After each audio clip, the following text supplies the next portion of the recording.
45 साल से ज्यादा है, शुगर भी है, ब्लड प्रेशर भी है।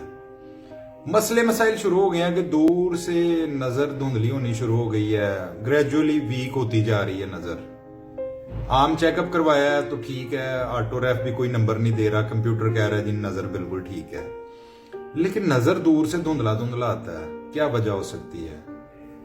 अनकंट्रोल शुगर, अनकंट्रोल बीपी आपकी आंख के पर्दे को इतना को नुकसान देता है, इतना को नुकसान देता है कि हम इसके बारे में सोच भी नहीं सकते। इसलिए अगर शुगर या ब्लड प्रेशर का मसला है, पहली बात यह है कि अगर आपको कोई दवाई दे दी गई है ना डॉक्टर की तरफ से कि ये शुगर की परमानेंट मेडिसिन है, ये इस्तेमाल करें, ये बीपी की परमानेंट मेडिसिन है, ये इस्तेमाल करें, तो हमारे यहाँ क्या होता है कि महीना 2 महीना तो इस्तेमाल कर ली, उसके बाद फिर भूल गए कि बस मैं तो ठीक हूँ जी, मुझे तो महसूस ही नहीं होता कि मेरी शुगर बढ़ी हुई है, मुझे तो महसूस ही नहीं होता कि मेरा बीपी हाई होता है। अल्टीमेटली क्या होता है, ये जो शॉर्ट्स लगते रहते हैं गाय बगाए, कभी शुगर तेज हो गई, कभी बीपी तेज हो गया, इसकी वजह से आंख और कान के पर्दे दोनों पे नुकसान शुरू हो जाता है, और इस नुकसान की वजह से कान की समात कम होनी शुरू हो जाती है और आंख की नजर कम होनी शुरू हो जाती है, जिसका अल्टीमेटली कोई इलाज नहीं है।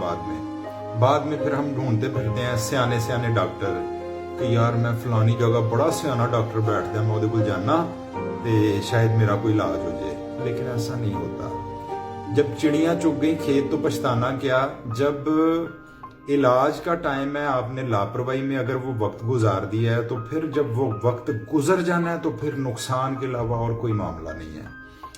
शुगर या ब्लड प्रेशर के पेशेंट अपनी मेडिसिन से कभी कोताही ना करें। दूसरा, हर 2 माह बाद अपने करीबी किसी आई स्पेशलिस्ट को जरूर अपने पर्दे का मुआयना करवाया करें, ताकि आंख के पीछे पर्दे पे अगर शुगर या ब्लड प्रेशर की वजह से कोई तब्दीलियां आनी शुरू हो गई हैं तो उनको बर वक्त ट्रीट किया जा सके। इग्नोर बिल्कुल ना करें इस चीज को। बहुत शुक्रिया, अपना ख्याल रखें। अस्सलाम वालेकुम।